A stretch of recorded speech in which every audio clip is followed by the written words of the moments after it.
Hello, everyone. Welcome back to episode 6 of the Main podcast. On this episode, I'm very excited to have your average tech bro on here with me. And, this episode, just a quick briefer, it was a little different than what I expected it to be. We talked mostly about content creation, our experiences with creating content, our gripes with creating content. And we also talk about, the businesses we're building and our journey with building these businesses, the failures that we have experienced. So I'll definitely say this episode is more geared towards people who are interested in entrepreneurship. So if that's you, strap in, and I hope you enjoyed this episode as much as I enjoyed creating it. Hey, what's up? Nothing much, man. I'm doing well. How are you doing? Doing pretty well. Long time no talk. How's it? No, How's life in? You're in Arizona right now, right? I'm actually in Chicago now. So Oh, you moved from Arizona to Chicago, right? Yeah. Exactly. I knew I would get that mixed up at one point. Yeah. But yeah, no, things have been good. Things have been busy. Still figuring out a lot about what 2023 is going to look like in a lot of different avenues. And we can get into that in the call, though.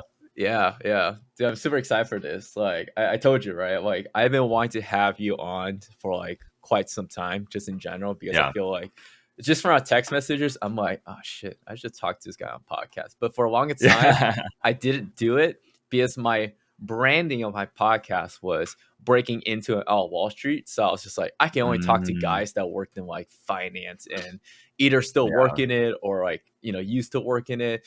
But recently I just been like, fuck it, dude. I'm just gonna create what I want to create. I don't give a shit anymore. It's like I'm gonna get on here, dude. So you're officially the first guest of the second time rebranded Main podcast, where Let's go. I just interview who the hell I want to interview, who I think is interesting to talk to. Because I realized like half the guys that like that probably work in finance, I'm like, I probably don't even give a shit about talking to you, dude. I don't want to learn about your private equity life. It's like, no, I know what it's like. I don't give a shit. Yeah. I feel that, man. Am I super loud, by the way? I hope I'm not too loud. No, you're good. All right, awesome. But yeah, man, I'm like trying out a new format. I totally didn't prepare anything for this call at all. So my plan is we're just going to chat and chop it up pretty much. For sure, man. In the past, like I'll like prepare material and then low key it kind of just turns into like an interview halfway through. And I'm just like, I don't want to do like an interview. But for sure. Yeah, what's been going on with you? Like how's I guess like let's start with like how's work? Yeah, how's work been? Yeah. I mean, I guess we can kind of go into this. This might be a longer answer than you expected, but I mean, we're on a podcast, dude. It's not you don't have to fit shit into 60 seconds anymore. Oh my god. Yeah, no, it's been good. I think for a while I was really on this grind of like I want to go full-time content. I want to quit my day job as a software engineer. But I think lately I've been realizing that I don't think I would want to ever do content full time. I think I want to keep content as a side thing. I like where this is going. Keep going. Yeah. Because I think that once you start making money, the main focus of what you want your content to be, I think it loses out on its authenticity, which results in worse content, which results in less engagement from the audience. And I think making videos and stuff used to be something I had a lot of fun doing. But as a test drive, I was trying to like, okay, let's try to monetize heavy. Let's see how much money I can make from content. Like, and I've been testing like this different mindset for the past couple of weeks. And I think it made making content so much more stressful because it's like every post that flops, you're like, oh, wow, like that's bad. You're not going to get that payout. You're not getting that growth. And I think it ultimately does shift what you want to make rather than it shifts your focus from wanting to make good content into wanting to make money, and which results in bad content, like I mentioned earlier. Yeah. And yeah, so I don't think I would ever quit my day job just to do content full time. And I think kind of like what you were saying earlier in this podcast about your branding and all that stuff, but now you're just trying to have fun. I'm kind of doing the same thing here. It's like, I'm going to make the content that I want to make, like have fun doing it. And that comes out in like a lot of different ways as well. And yeah, so that's been like a big change in perspective of how I view my content. And I think it's going to lead to a lot better me making a lot better content moving forward. But then instead, I would rather shift the focus of spend like monetization for a product instead on building my own SaaS product instead and doing that. And because I'm okay with putting that type of pressure on building like a proper SaaS company, SaaS product on its own. So that's kind of where I'm at right now, just making content for fun and then try to take some of that more serious energy and applying it to building a proper SaaS product or SaaS company instead. Yeah. Yeah. Oh man. I never I thought I would get over this hurdle one day, but I still have trouble getting over it in terms of like selling a product to your audience. It just Yeah. I don't like it. I don't like it. I'm not saying I won't do it. I mean, you and I both do it, right? We both Yeah. have like digital products we can sell, but I don't think you push it hard. I barely push mine. Like it's there for your picking if you choose to get it. If we market it, then yeah, sure, people probably get it, but I don't know. It's a mindset thing. It's a mental barrier. But the honest truth is like one day maybe I'll get over it. But at this point, like it's been hard to get over that hurdle. And kind of like I think it's cool that you mentioned that like you tried to turn this into a business because I don't know. I told you like I definitely did myself as well. And I agree with you. It kills the fun out of all of it because like Yeah. you start being like, okay, what's the series that can work well on my account? You start like constructing like a Google Docs of like, I'm only going to make 8% this type of video and 20% like, things that are more like personal to me, right? But it's like 8% of it, Yeah. it needs to be what the market wants. And then like you do it for like 2 weeks, and then after 2 weeks, you're like, I want to fucking kill myself, right? Yeah. Yeah. Um, and it's like, and I think the funniest part, I don't know if this happened to you or not, but it's like Mhm. it kind of made no difference in like my monetization. Like I didn't get more brand deals. I got the same amount when I went hardcore into what the market wants versus when I didn't do it. It felt like the deal flow felt the same to me. Um, so at a certain point, like I'm at the point. So my story is kind of Mhm. similar to you. Like I kind of realized I almost if it happens, great. And I think you can agree with me on that point. If it happens that I Yeah. can do content full time, amazing. But Mhm. I don't want to chase that not on my own terms because if I end up doing that, then I'm gonna make shit I don't like. And then when it Yeah. ends up happening when make stuff you don't like, it's like you make worse content. So my Yeah. current plan is very similar to yours. It's like I actually separate my account. So I have my Yeah. main account, main duck right now, in which like I'm just gonna like for now at least give mostly like what I know has been working, keep it career content. But I actually Yeah. create a new account on TikTok like literally 2 days ago. So I think it's so funny we're talking about Nice. this right now. It's called Main Yeah. Goose, funny enough, but Oh, it's good. basically That's good. I'm just turning that account into like sharing my thoughts, literally my bio says Yeah. sharing my truth. I'm gonna talk about jobs, I'm gonna talk about ecom, I'm gonna talk about creating content, and like Yeah. this is gonna sound so selfish for me to say, but I recently came across a person on social media, and you probably seen her before, but Mm. have you seen Katie Social by any chance? She's been like kind of blowing up. Yeah, yeah, I've seen Katie Social. Yeah, yeah, yeah, yeah. Low-key, she kinda triggers me. 'Cause I think she triggers me because, like, she's speaking, like, the truth that deep down I know inside of what I want, and then she's actually Yeah. doing it, so I'm just like, "Oh, fuck this bitch, dude. How did she do it?" Right? Yeah. I don't even feel the same or not, Yeah. um, but she kinda inspired me in that way, right? Like, as much as she triggers me because she has what I want, and she kinda inspires me in that direction. So, like, Mhm. literally, I start a new account, and I'm just gonna post the content I wanna post, and, like, I don't need that account. If anything, I don't wanna go viral on that account. I want to Yeah. keep that account to be like 1,000 followers, if anything. Like Yeah. having 10,000 followers on that new account would be something that like is something I can't even imagine because like wow, 10,000 of you guys actually just want to hear me talk to a camera. That will Yeah. never Yeah. happen on my main account. Yeah. But that's kind of where I am. And they're like, yeah, like I think I told you, like I'm probably going to be getting a job again next year. Unless like content, some of like content or ecom, we can talk about ecom in a bit too. Really starts to take off in the next couple of months.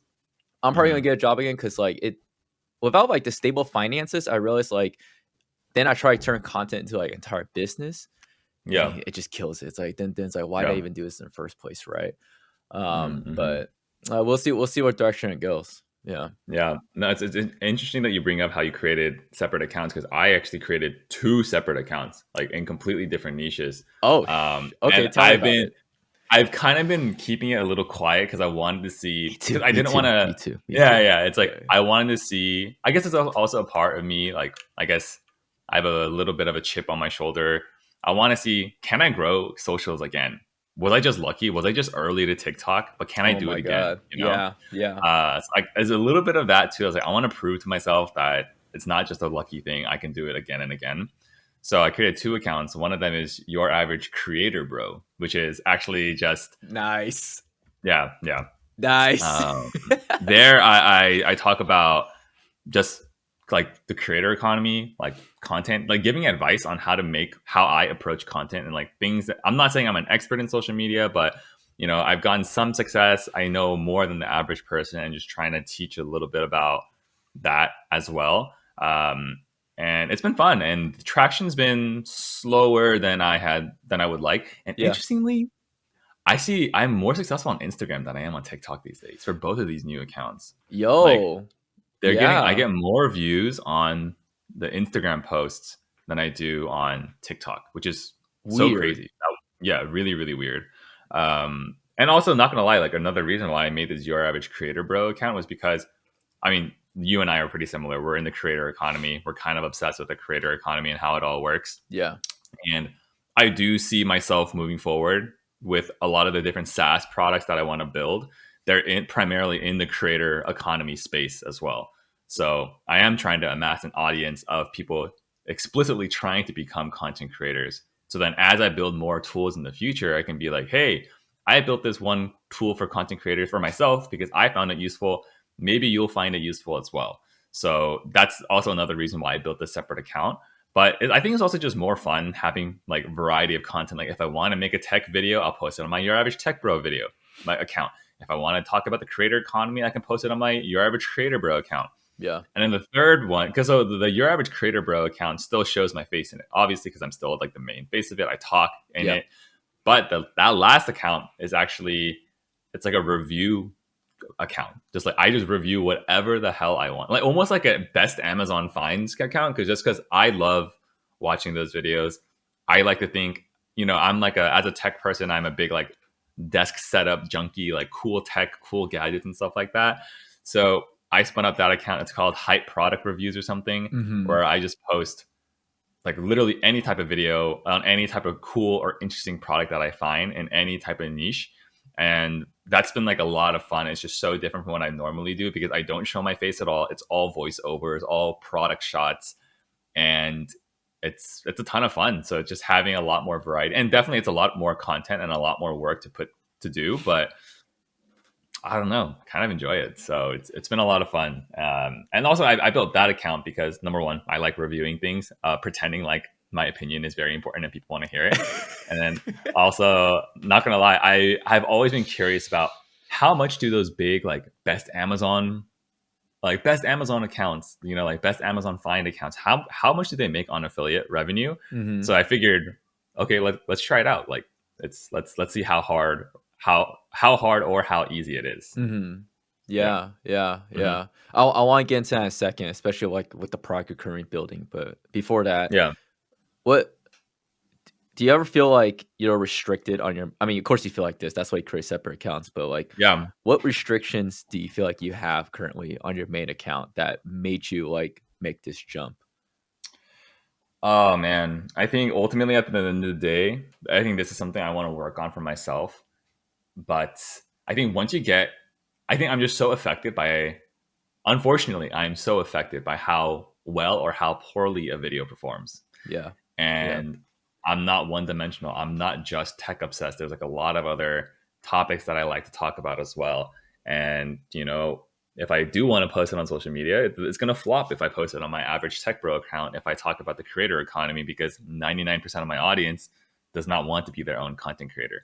yeah. And I think once you get an account to that size, people always say like, "Oh, this is your personal account. Like you can post whatever you want." I think that's true for lifestyle creators, not when you're like more educational creator Mm-hmm. like you or I am. And then I think once not gonna lie, once you grow an account to a pretty substantial size, I think you feel a lot more pressure to perform. Yeah. Even though that's like it's just self-imposed pressure, but it's still there at the end of the day. And as someone that has like a decently sized social media following, I think at the time of this recording, it's like 170K on TikTok. Mm-hmm. It's like I do feel like an inherent pressure to make content that does well and that my audience wants. You know, at the end of the day, I want to satisfy my audience. I want to make them happy, and I so that's why I don't want to make content that they don't like. Yeah. Yeah.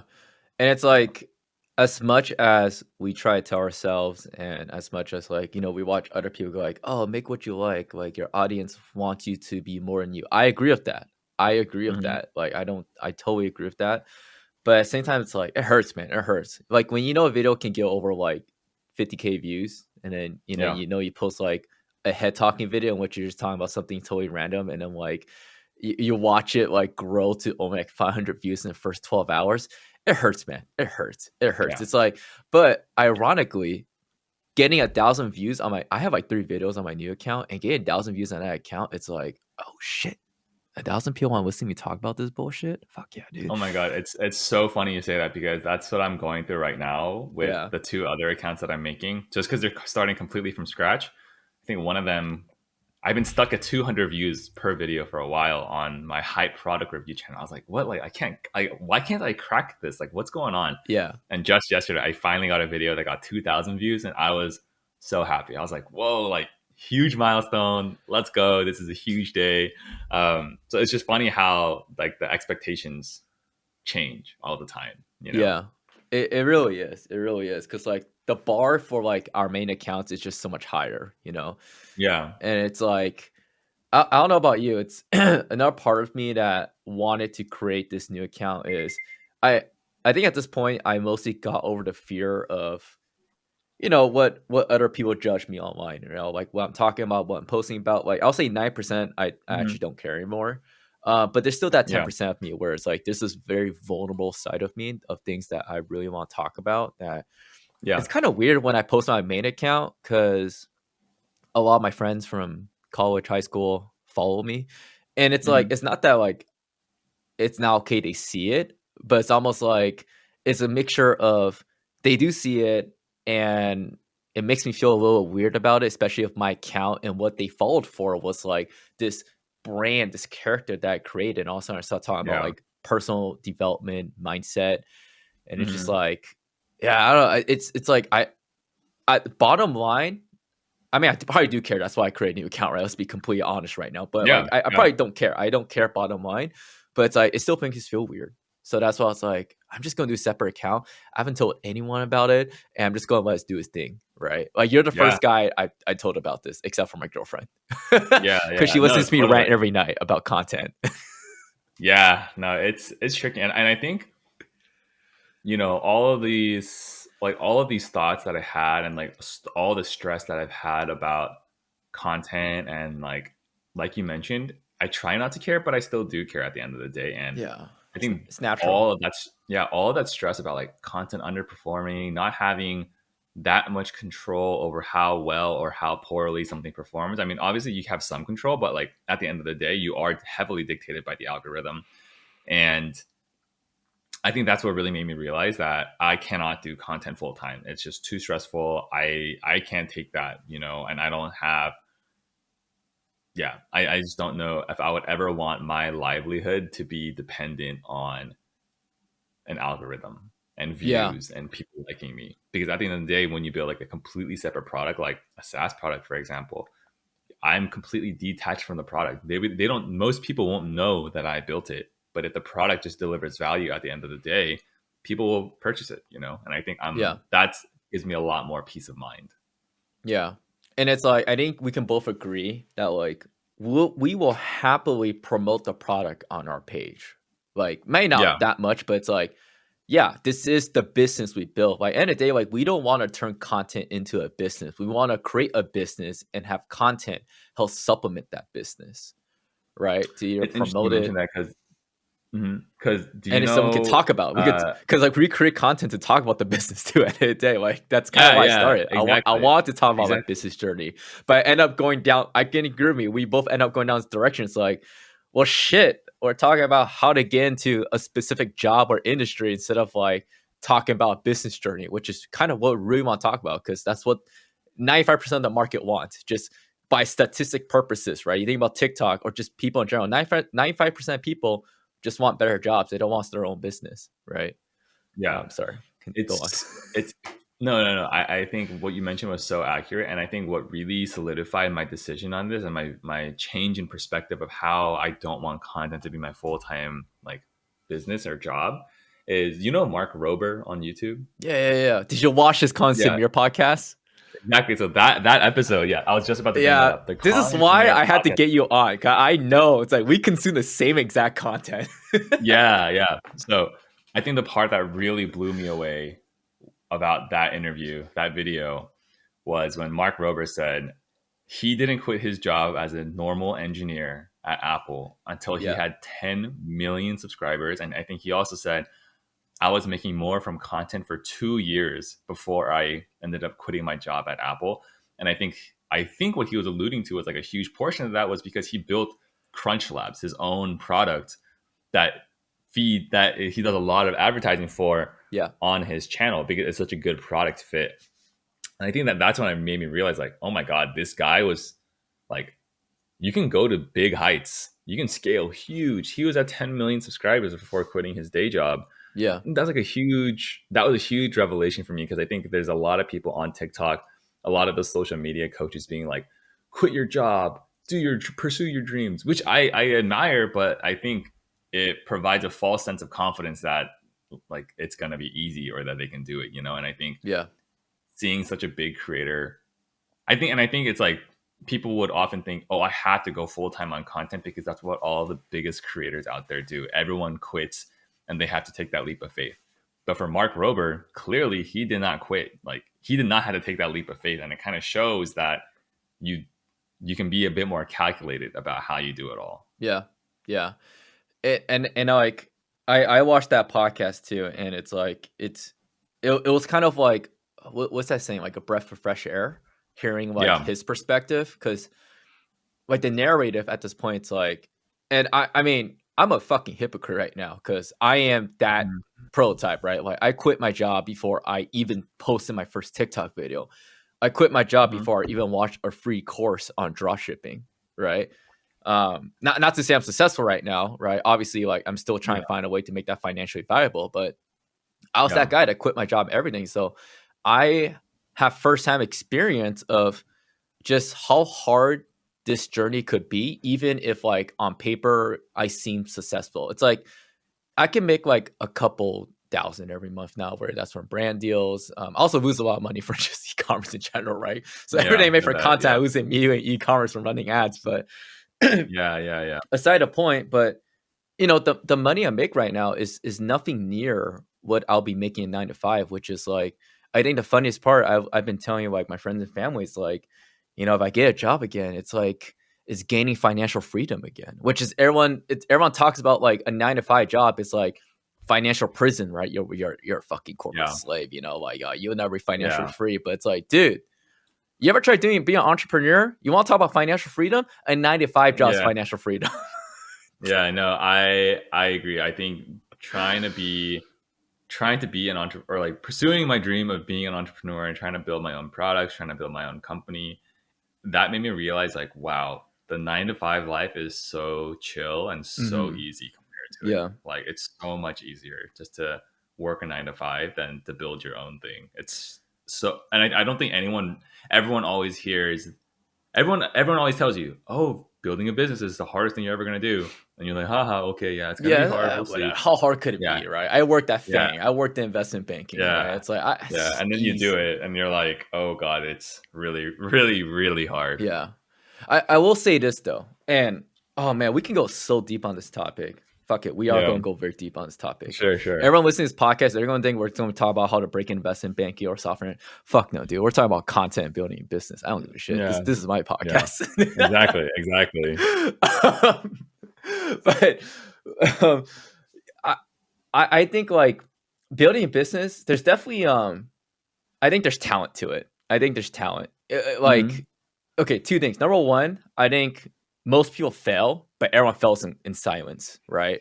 Very rarely Hmm. do you see guys like you and I fail publicly. Even then, it's like we don't fail that publicly. Like we don't post that much. Right? We post once in a while, and we try to document our story and whatnot, but like I don't think we talk that much about it. And even when we do, like we try to like lessen the blow so it hurts our soul a little less with the content that we Yeah. post.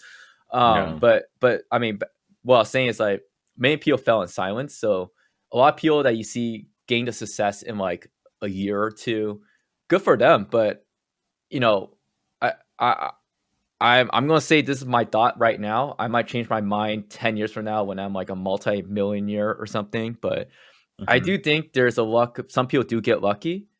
Yeah. And on top of that, you not only have to get lucky with product market fit, whatever it is you're building. Because I'm gonna be honest, like you think I think a lot of like the big TikTokers and big YouTubers that end up monetizing a lot, they didn't go into the mindset of like, oh yeah, I'm gonna make a lot of money off this. They probably just did what they did and it clicked. It just clicked. It just worked. Yeah. Like I don't think Charli D'Amelio is a business genius. I just think she started creating content and it just worked out. Yeah. But I do think there's talent in this whole entire thing. I think building a business, just like how some people are more talented at sports, I definitely think there's people who are more talented at business. Not saying we're not, Hmm. but there's talent, there's hard work, and then there's also luck, right? I think there's three components to it. And it's like if those three things, like just hard work alone, will get you there eventually. But to get you Yeah. there fast, I think you also need talent and luck as well. Um, Yeah. and this is not to diss on anyone. It's like, I mean, obviously, like I'm just projecting here because like I haven't seen that success in the past 2 years myself. Maybe I'm just making an excuse, but from what I've seen so far, it's like some people like when I talk to them and how they build business, I'm like, God damn, were you born like this? Like, how do you like come up with these ideas? How do you have the mindset like that, right? Like, it took me a long time to like develop the mindset of like how to think like an entrepreneur, right? Because then if they being an entrepreneur, a lot of times it's like, how do I sell a product and how can I be confident about what I sell, right? And that's hard. Yeah. That's hard. That's hard. It's harder than what people I say.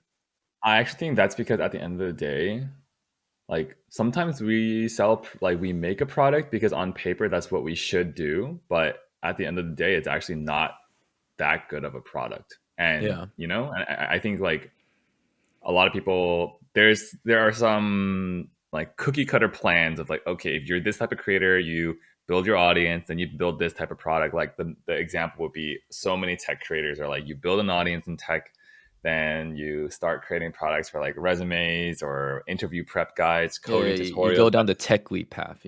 Exactly, exactly. And it's like at the end of the day, like it's not differentiated at all. And that's why I kind of stopped doing that stuff. I realized like my product is not it's not I agree. differentiated at all. I agree. It's not, honestly, not the best product out there in the market. And that's why I kind of just realized like this, I just can't do this. Whereas I think when you build your own product out that's separated from your personal brand, I think and like you break out of that cookie cutter mold. I've been able to have more confidence being like, this product is actually very valuable. It has a direct value add in some way, shape, or form. And I'm more okay championing that narrative for a separate product than something a part of the cookie cutter plan that there are already like billions of those types of products out there, like interview Yeah. guides or something like that. Yeah. Yeah. Yeah. And I want to hear your thoughts about this, but how important do you think it is to build a product that like I hate this word, but I'm just going to use it. You're passionate about, you know. I think it really depends on like a person by person basis. So I know some people like at the end of the day, they don't care what they work on. They just want, like, they're okay working on a product that they do not care about if they have some type of impact at the end of the day. This is also at a corporate job, right? Like Mhm. if they're working on a product that they don't use, they're not the user of, they don't care much about, Mhm. but they're okay working on it because maybe it's technically very complex or because it moves a lot of really important metrics for the company. And that's good for them. But for me personally, I can't do that. I hate working on stuff that I'm not a user of. I hate working on stuff that I personally don't find useful. So for me, I feel like I need the only products or companies that I can build in the future is products and companies or things that I personally find value in. Because if Mm-hmm. I don't find value in it, I have a hard time really vouching for it and really selling it out to people. And that's what's really important in the beginning. And Yeah. then obviously, eventually, once you scale, then you can find a dedicated salesperson who can sell it more than you. But at least in the beginning, like I think I need to personally believe in it. And I think it's already hard enough in a start when you're building something, building your own company or product. It's hard enough to believe in it, even when you're passionate in it, because it's not going to gain a lot of traction or it ends up flopping. And I think it's even harder to do it when you don't believe in the product. So that's just my 2 cents on that topic. Dude, I totally agree with what you said there. I might write this down because I forgot to like. I was supposed to write down like a bunch of other timestamps so I can snip this and clips later. But Mm-hmm, I don't think you need to be passionate about what you build or what you're mm-hmm, creating. But mm-hmm. I do think you need to believe in it. I think the new word is believe, not passion. You know, Mm-hmm. Yeah, because like, what are you passionate about? It's like I don't think everyone is born with passion, right? Passion comes with like how good we are or something, and mm-hmm. you know, I guess like our upbringing of like what we believe is what passion is, right? Like to this day, I still struggle to find what I'm passionate about. I'm pretty passionate about content creation. I think that's my passion, but Yeah, you know, which is I think why I keep going back to it every single time. Like I take a break, right? I never yeah, have even a snip of idea of like I'm not doing this anymore. It's always like yeah, I'll get back to it in 3 months. But I yeah, do yeah, think when it comes to like building a product or a business, you need to be believe in what you build. Because if you don't believe in what you build, and I can share like a little bit about like my dropshipping journey here is I think a yeah. huge problem with my dropshipping journey in the past 2 years is that I didn't believe in number one, the business model, and neither did I believe in anything else selling. Right. Yeah, I didn't at first I thought like it was because I wasn't passionate about what I was selling. That's why I was like, oh yeah, if I was passionate about selling phone cases, here's the product I yeah. sold by the way, it's a phone case. Nice. And you can see like every it's a kitchen tool, it's a handle, it's a head Mm-hmm. massager. I have my graveyard of like dropshipping products behind me just to remind myself every single day. Mm-hmm. Mm-hmm. but but I at first I thought I was like, oh, because I'm not passionate about these products, that's why like they're not selling. That's why like I can't pick myself up every single day to do this and make better ads, build a better website. But it wasn't about passion. It was just like I didn't believe in it. I didn't believe in like what I was selling because I don't need to be passionate about kitchen tools. I can sell a kitchen tool if I think it's a good kitchen tool. I didn't even think it Yeah, was a good kitchen tool. I thought it was a piece of shit. I can sell yeah, this yeah, phone yeah, case if I think it's a good phone case, but I just viewed it as like a piece of plastic. So yeah, like yeah, half the time of what I was selling, I was just praying that my customers don't come back and bitch at me for a refund, which always happens. It happens no matter what, yeah. pretty much. But because I knew I was selling something I didn't believe in. I knew I was selling something that like I thought was a piece of crap Mm-hmm. that Mm-hmm. really killed every single day, waking up being like, I need to run more ads. I need to make more sales. Like making sales sucked. I hated making money. It was the wildest thing I ever experienced. It's like Yeah, the days I hit like $4,000 in sales, supposedly like my best days, will be like the days I fear the most. I'm just like, number one, I'm like, oh God, all these customers, like, what are they going to say when they get the product? Number two, I don't oh know if I yeah, can sustain it, right? Um, yeah, but that's kind of been like, I mean, if we want to dig into like each our own businesses right now, that's kind of been like a huge shift for me going forward. And kind of like the reason why I'm even like considering thought of getting a job again is um because I realized the reason why I was selling all these crap, all these junk is because I was trying to find something that I thought could make me money fast, right? I was like, I'll focus on yeah, the products I'm passionate about, the products I want to sell, after I made my money. But I realized it made me reckless. It made me like try to like sell things that like are just pieces of crap. And I'm like, you know what? yeah. I'm just going to try to build a solid foundation, a solid product, a solid brand, and work from Uh-huh. there. And if it takes me 6 months, it takes me a year, so be it. Instead of being Yeah, like, yeah, how can I sell so many of these pieces of plastic in 2 months that I can like finally have enough money in my bank account again? Yeah, Anyways, I went yeah. on a long tangent, but that just kind of been my mindset Nah. shift in the past couple months, Mhm, along with the mhm, content mhm. thing. It's like I think I view it separate. My content has its own mindset, and then like my Yeah. business needs its own mindset as well. Yeah. Yeah, yeah. I think mine have been like a little bit more aligned. Just because, yeah, I think I just thought about it a little differently. I kind of think of it the same way. It's like at the end of the day, like I want to make content that I think is good, that I want to Yeah. enjoy watching. That's like funny, entertaining. Same way I build products as well. It's like I want to build products that are legitimately useful for people that like, or even not even for people, just for me. If I can be like, oh God, like oh, I wish this existed, then I'm just like, all right, I Mm, guess I have to build it if it doesn't exist right now. yeah. Go figure. Yeah, Dude, so yeah, tell me, how how's your latest tool been going?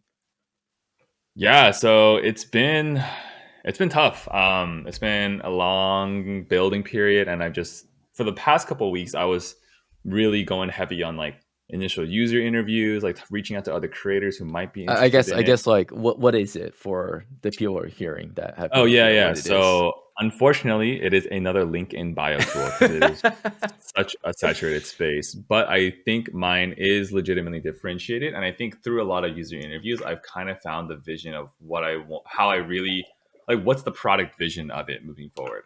So initially, the big differentiating factor is that I'll outline the problem first. You watch a video on someone's TikTok and it's like one of those accounts that are like the best Amazon products, right?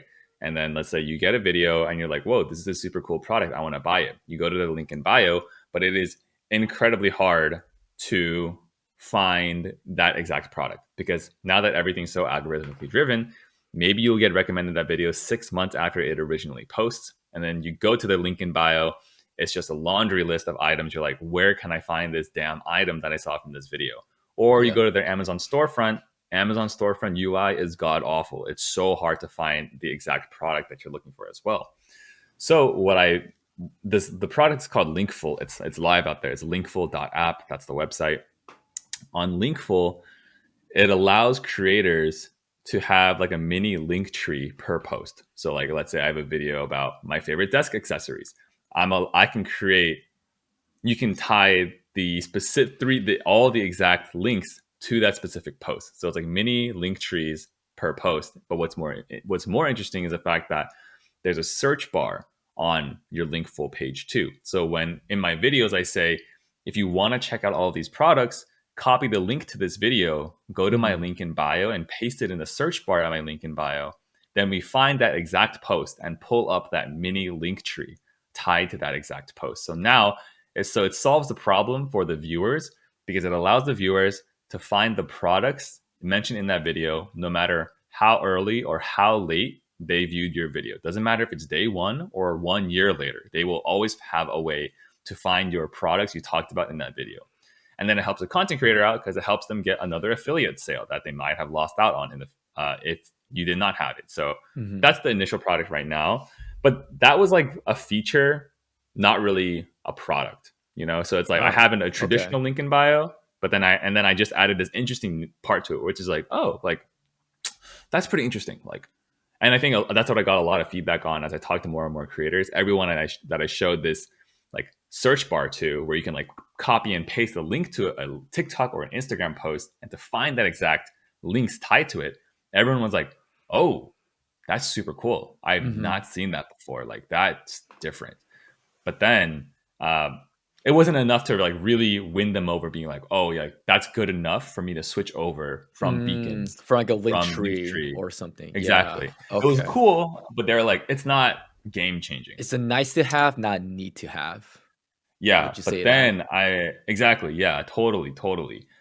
So then I started to like chat with more users and be like, what is like the product vision of Linkful moving forward? And I think I finally got to it after a lot of user interviews. And I think that my product vision moving forward, my future plans is I want to make a link in bio site for the power users out there. Because I think a lot of the link in bios out there, like Linktree, Beacons, they build for everybody. And it's like a very good general use tool, but it's Mhm. not. And I want to really target just like the ultimate power users, like people that want to absolutely maximize their link in bio experience. And I think this is my first niche that I'm trying to go towards is the affiliate marketing niche, just because Yeah. I think is that like copy and pasting the link to find the products does really well for people that do a lot of affiliate marketing. So, but the way that I want to take it the step forward by building a link in bio site for the power users is doing stuff like supporting A/B testing titles in links, like the names of the titles in a link to see which one is providing better clicks, which one is providing better impressions. Same thing with like A/B testing thumbnails or product images for these affiliate things as well. And then maybe this is going super far in the future, but if we can also use the TikTok or the Instagram API to monitor your profile, all of your videos, how are they doing? And then if we see out of nowhere the algorithm decided to make a post, decided to pick up a post and make it go viral, because sometimes the algorithm does that, like literally so Yeah. randomly, right? Yeah. Then if we can see, oh, this post is view acceleration is really high, like it's getting pumped out a lot. What if we can just automatically in the back end bump that post, even if it's from 1 year ago, bump it to the very top of your page so that you get more and more guaranteed sales or more and more guaranteed affiliate conversions. So a Yeah. lot of these much more niche power tools that not every creator would want. Only the super hardo people that are like, I'm trying to maximize my ROI on my LinkedIn bio. And I think that's a small niche, a much smaller niche than the general content creator space. But I think because it's going to be such a power user tool, I think that you can charge a lot more per person. Like I know some creators that pay $70 a month for certain tools that help their workflow. And I Yeah. think if I can build Linkful to be truly the power users tool, they're going to be willing to pay $50 a month if the ROI is going to be much more substantial, Yeah. Yeah. No. I think that's definitely smart because it's like if we just have like a general link and bio tool, you just become noise in the entire like vast Yeah, market of like everyone else. exactly. So that's kind of how I want to cut like a different niche out, just like aim for the people, primarily the affiliate marketers. Right now, I'm just focusing on affiliate marketing creators and that are power users that want so much granular control over everything on their LinkedIn bio site. Because I think someone I interviewed put it really eloquently. Said, the title on your LinkedIn bio site to link to like an affiliate link is just as important as a YouTube video title. It's a make or break.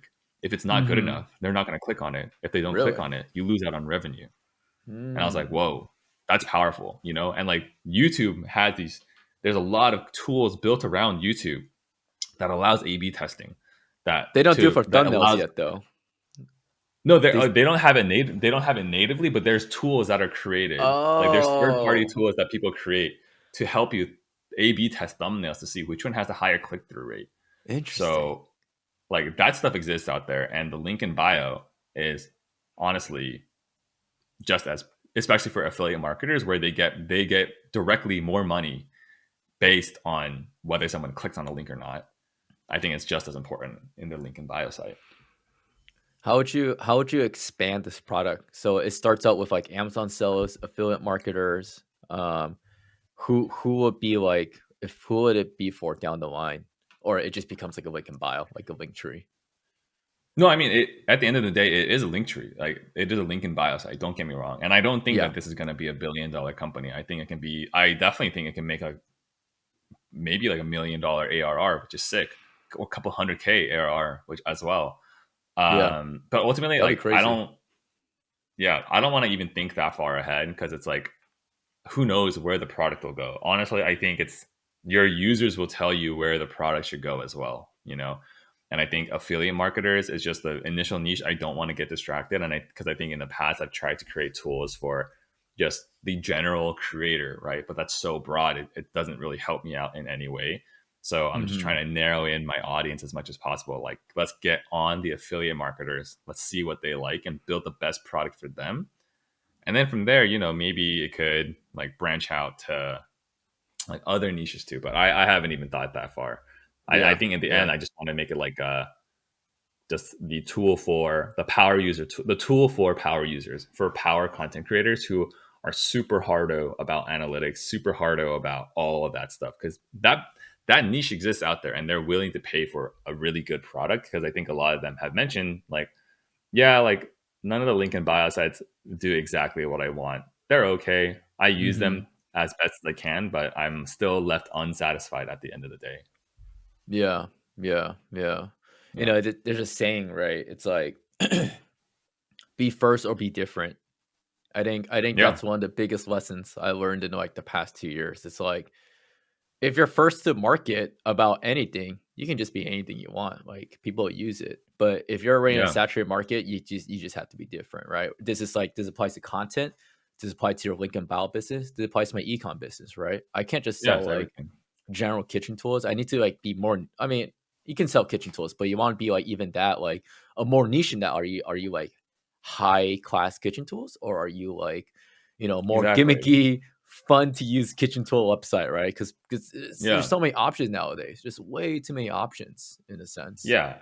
And I think people are worried like, oh, but the TAM, the customer base is too small if I go in on like a small niche. But at the end of the Yeah, day, people say I never built a business, dude. yeah, yeah. Yeah. I think every business out there started with solving a small problem Yeah, and then expand it out more yeah, and more. So I think that's what I'm trying to do, like doing a better job of right now, to just like really hone in on like I was talking to some other people that build SaaS products for a living, and I asked them like, what's your thought process when you build a new product? How do you find your first users? And they say, and a lot of them have told me, I don't build my product until I can list like 3 or 4 people immediately that I can reach out to, be like, hey, I built this. You said you're going to use it. mm, Why don't you try it out? Because, and I think that's like a really good way of approaching it. It's like, I don't want to build something. That's why I reached out to you about the Notion social media scheduling tool. I yeah. was like, That would I have been think this is, sick. oh, I'm building that too. That's Okay. also in progress. Yeah, it's at a decent state right now. I just had to, it had to be put on pause because the Linkful work picked up, because I started building that in downtime Hmm. when I was doing a lot more user interviews and not coding as much. So Yeah. I still had some itch to code. I was like, oh, like, I want to build something, you know. So I started building the Notion social media scheduling tool. But then once my user interviews kind of ended and I figured out the product vision moving forward, I was like, oh, got to go back to some Linkful work now. But definitely, I still want to get the Notion social media scheduling tool. I do want to release it, and I think it's not too far away from releasing at Yeah. least. For those guys listening, wondering, this is also building out a tool in which you can basically post across different platforms at the same time by just like posting on your tool, right? Like Yeah, YouTube, TikTok, Instagram, Facebook. Um, yeah, I because like a lot of these tools exist already. Like Buffer exists, uh-huh. Later exists, Monday exists, but it's just that I for myself at least, I feel like a lot of content creators plan their content out somewhere else. Like they plan their content in Notion or something, just because Hmm. Notion is so popular. Yeah. But it's really annoying that I plan my content in Notion, I have to go somewhere else to post it. Then I go back into my Notion and change the status of it, saying, "Oh, this is done. This is posted," and then I forget to do that. All of my post plans get out of sync, and I'm like, oh wait, what did I post again? And it just gets like all messy. So it's Yeah. like, I think it would be so convenient for all the creators that use Notion to plan their tools. What if they can also just post their tools from their planning space as well? It's like truly all in one. They never have to leave Notion, you know. I got a big question for that, because I was Yeah. actually thinking about this like one night when I was going to sleep. I was like, that that plan sounds extremely smart, but how do you deal with captions? Number one, and number Hmm. two, music. You Yeah, have you so thought about that yet? yeah, so you can post captions from, like, the TikTok and the Instagram API allow you to post captions on it as well, like with your video. Yeah. And TikTok actually, the way that TikTok allows you to post is that it actually doesn't auto post for you. It just sends the video to your account, and then you get a notification on your phone saying, "Hey, it's ready to post," but you have to post. You have to manually approve it from your phone. So then, if you do Oh. that, you can still tag music in there, you know. But maybe I'm wrong, but my take as a creator is, on my main Your Average Tech Bro account, I haven't used, I can't remember the last time I used music on my posts. Uh-huh. I I don't use a TikTok sounds. I rarely ever use a TikTok sound, because I think it matters less when you're a bigger account, because your initial audience pool that TikTok tests your video on, it's big enough where it doesn't need the help of a trending sound. I think if you're a smaller creator, then I think those trending sounds can help you out a little bit. But I guess, yeah, my hot take in the creator economy, content creation world is that trending sounds don't matter. That's my take. I don't think I don't think trending sounds matter as well, but I do think there is a need of like the music we're trying to post matches up with like the video. Like at least like on the bottom right, if I'm trying to link a song to, for example, like my template videos, right? I always link it to the same song. And it's like I like having that link because then it's like voodoo magic to me, but I have this like superstition and I just keep the same way that I always use the same sound no matter what. If I have a different sound in my video, but I want TikTok to know I'm using that sound so that I think it pushes it to the same audience. On Instagram, I don't really care about Instagram, but Instagram kind of same concept too, right? And sometimes like I just want to link the sound to the video because I don't know, I want the sound to be linked there. But I do agree with you. Like, sound in the day, it doesn't matter. But I do think, especially like, if you want to talk about like dancers, like they for sure are using like TikTok sounds. Even if they're editing outside, they probably want the sound linked to their video. You know what I mean? For sure. Sound linked to the video. Yeah. No, I totally get what you're saying. So, ultimately at the end of the day, they're not going to use this product, and it's okay. I don't even know how big the customer base, the TAM, could be for a Notion social media scheduling tool. Once again, I don't think that is a billion-dollar company. Hell, I don't even know if it's $1 million company. That's probably just going to make a couple $100 a month, maybe $1,000 a month. I'm okay with that. That's huge. That's huge ROI for me, So I'm okay with that. I know that I'm going in with the expectation that I know that this is not a huge tech company in the making. This is just a useful tool that can generate some income, and also more importantly than that, solve a real problem that exists. Because right now I post everything manually on my phone. It blows. It's annoying. I have to like open up TikTok. It completely blows. It's annoying. It's like I feel so dumb just staring at my phone waiting for a video to upload. I'm like, I feel like an idiot doing this. And you got downloaded, and you got to save it to your files, and then go to your files app. Down. Then it's so stupid.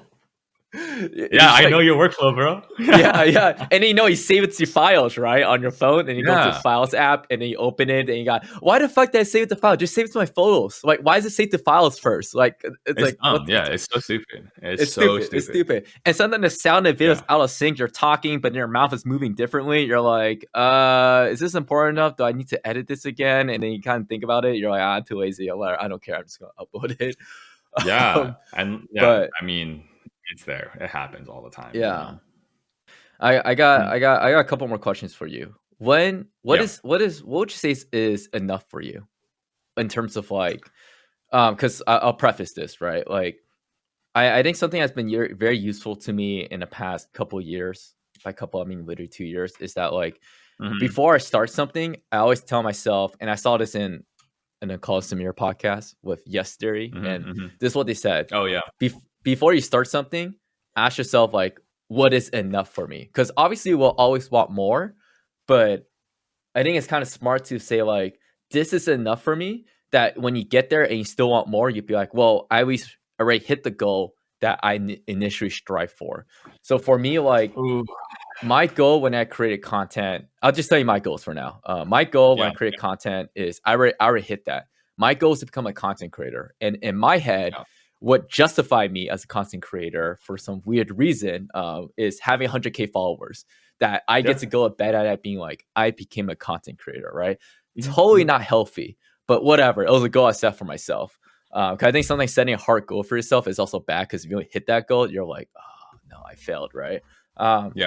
My business goal is to have a business that hits 6 figures in profit a year. Why? Because I don't know, you can live off 6 figures in profit a year, right? That to me is success in business. And then like, we can talk about net worth, but it's like 8-figure net worth. Yeah, that'll be my goal as well. So that's what I'll deem enough for me. So my question to you, what's enough for you in content, business, and whatever else you want to talk about?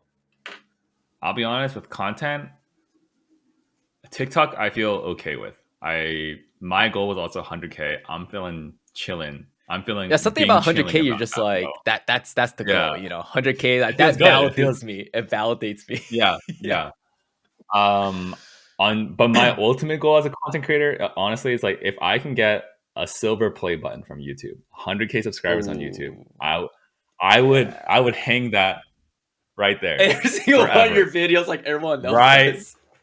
I would. That is just I just love YouTube. I'll say it. YouTube is my favorite platform. That's the one I care about the most, but it's also the hardest one I've had the most trouble growing on. Mm-hmm. That'd be a huge milestone for me. But yeah, ultimately, at the end of the day, like that's my content goal. I think 100K on the trifecta, the holy trinity of Instagram and YouTube and TikTok would be super great. I would be very happy. I wouldn't feel the need to grow more, and instead, I would just want to make content that provides more value. Like lately, I've been on my Your Average Tech Bro YouTube channel. I've been posting more like coding tutorials, and I really like them. Mm-hmm. I think it helps. There's a more direct value add because it's teaching people stuff and it makes me Yeah. feel better about it. So that's kind of I'm okay. I want to do more of that. Um, Life wise, honestly, for me, it's less of a money thing, but it's more so like a time thing. Like Mm. I don't. I'm okay. Like let's say in my day job, like let's say in 5 years, let's say as a software engineer, I'm making 400K a year. I am okay taking like a 50% pay cut. I'll make only 200. So obnoxious of me, but I would rather make I would rather make 200K working for myself so that I can take a break when I want to. I just don't want to have to I don't want to have to ask my manager permission to take a day off. Like, I'm Yeah. like, I don't want to do that. I just want to be able to work on my schedule, work whenever I want to. And that is my goal. I think the bare minimum is like if I can make at least 150K. No, honestly, no. Let's say if I can make 200K and on my own schedule, I made it. That is incredible for me. Yeah. Yeah. Yeah. Yeah. But oh man, we have 4 minutes left. But I have two more questions for you. This Hit one's me. more Hit for me. me because I'm just kind of curious. Why do you like YouTube more? Is it because and it is my theory about YouTube is that you get to be more well thought out. You get to say more instead of having to be like, I got to fit everything into 60 seconds. For me, I just grew up using YouTube way. Okay. I've been regularly watching YouTube every single day for a couple hours a day, probably since like 2007. Yeah, me too. I've been through all the phases of it. So it's just my favorite platform to be on, and I also think that you can form a more genuine audience, Yeah, connection with your audience as well. So that's what I want. Like I agree. I want to start live streaming, like YouTube live streaming, Twitch live streaming, just chat with them. That'd be Mm, fun. you Yeah. play games? I don't game, so I've been thinking about doing like coding What? You're a streams. software Yeah, I engineer and don't. you don't game? Come on. I know. I used to game a lot more when I was like in high school, but I haven't properly gamed since like like junior year of high school or something. It's been a while. What you play? I was a Call of Duty guy. Loved Call of Call of Duty. Duty. Gotcha. Honestly, I've Gotcha. been so tempted to get a gaming PC or an Xbox just to get the new Modern Warfare 2.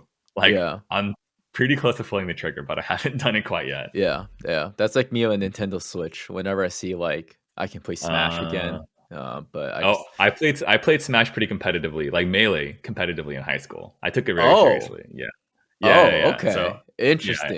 Interesting. I was definitely better than the average person. I'll say that. Just a slight flex. I was I'm definitely just putting it out I know there. an L cancel. I know wave dashing a Yeah. little bit. No, exactly. Like, yeah, no, literally exactly. Like I kept up with like the competitive Smash scene for a while. So like that's my Yeah. game that I love. Yeah. Do you still Yeah. keep up at A all? little bit. I took a break for like 2 years, but I've just been watching it a little bit more again, like Mango, some of the other pro gamers. I'm like, oh, it's kind AMSA. of fun. So Yeah. yeah, also he won like a AMSA major with finally Yoshi. win. Yeah. It's his time to Yeah, shine yeah. after So 20 years. I know. So I've actually Yeah. been thinking about downloading Slippy and playing online with some people. Mm. So All right. it's coming. It's All coming. right. Last question. I ask this question to end every single podcast. What Sure. advice would you give your 18-year-old self? Oh my god. Quick, you got 2 minutes before your next meeting. Quick. That's true. That's true.